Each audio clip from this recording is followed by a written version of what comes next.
cathédrale Notre-Dame.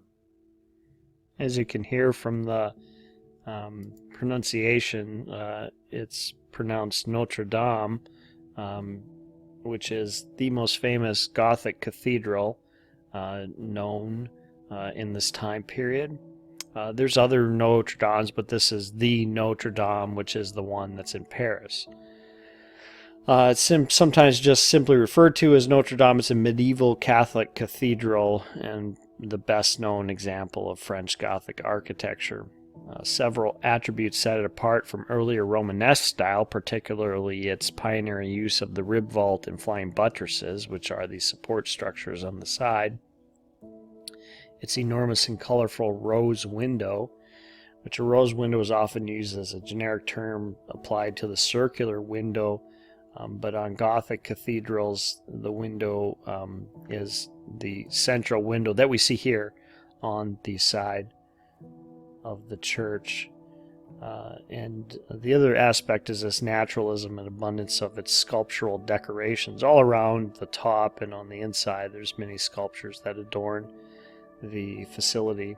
And this one is known for its 3 pipe organs, one of which is in its immense church bell. Sadly, this building burnt down, and we know it from the pictures. I'm sure it's being reconstructed.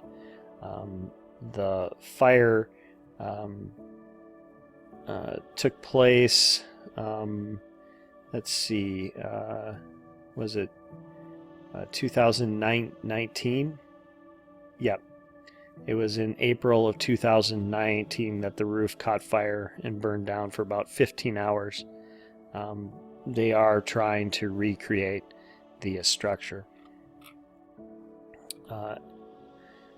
Here's the side facing the Seine River, which is this area is a very popular tourist destination. At one point, France was the most popular tourist destination in the world. I don't know if it's that way anymore, but I was there in, I think, 2007, and I was struck by the beauty of the building, especially on the inside, the way the color moves around from the stained glass windows and the sheer size of the structure. The construction took place in 1163 during King Louis the Seventh and Pope Alexander the Third. 4 phases in construction took place under Bishop Maurice de Sully. And according to masters whose names have been lost, the analysis of the vault stones that fell in the 2009 fire shows that they were quarried in Vixen, a county northwest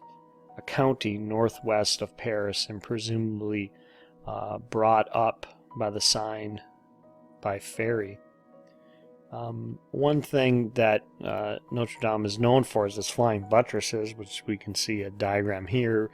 This was necessary for these cross-section of double supporting arches, buttresses of the nave.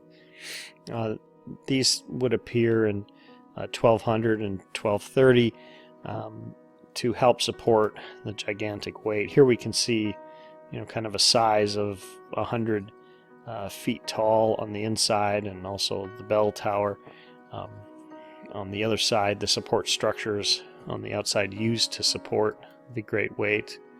Here we see the Latin cross structure, all the rib vault structure, and the side structure for living quarters. Here we see the rib vaults and the early 6-part rib vaults of the nave. The ribs transferred the thrust of the weight of the roof downward and outward to the pillars and the supporting buttresses.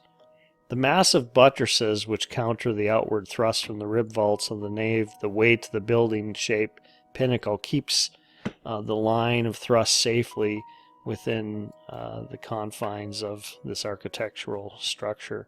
Later flying buttresses in the apse of the Notre-Dame in the 14th century were added to reach 15 meters from the wall to the counter supports. Henry VI coronation. This is a painting that happened in Notre-Dame as King of France, age 10 during the 100-Year War. His accession to the throne was in accordance with the Treaty of Troyes in 1420. Here we see a painting from the 15th century that shows Notre-Dame in the background. Here's the arrival of Napoleon for his coronation as emperor. So we have many images from antiquity showing restoration work, for example here from 1847. But we also have wonderful examples of it in art history, in paintings, in photography. Here's an example of the fire that happened in 2019. Terrible tragedy.